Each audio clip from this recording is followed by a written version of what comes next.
त्यांनी मी सगळी माहिती अधिकाऱ्यांनी मला सांगितलं, म्हणजे ही सगळी जी काय तो मस्ती करत होता त्याचं मागचं त्याचा हेतू काय हे मला समजून घ्यायचं आहे, हे मला माहिती काढायचं आहे. म्हणून थोडं जरा पोलिसांनी माझ्याकडे वेळ मागितलेला आहे, कारण का ही केस जशी दिसते तशी सोपी नाही आहे. तो कोणाच्या संपर्कात होता, कशाला त्यांनी त्या 60-70 मुलांना बोलवलं, ती 60-70 मुलं कोण आहेत, हे सगळी माहिती आता पोलीस चौकशीमध्ये बाहेर काढतील आणि त्याच्यानंतर पुढची ॲक्शन घेण्यासाठी आमचं लक्ष त्याच्यावर आहे. सरकार आमचं आहे, गृह खातं आमचं आहे, गृहमंत्री हे हिंदुत्ववादी विचारायचे आहेत.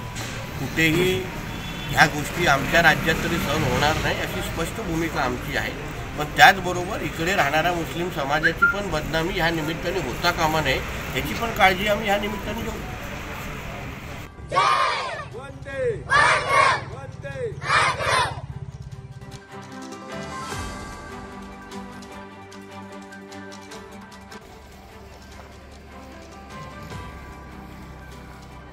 मात्र शासन याकडे प्रचंड दुर्लक्ष करत आहे की ही समस्या आहे की नाही असा प्रश्न पडावा.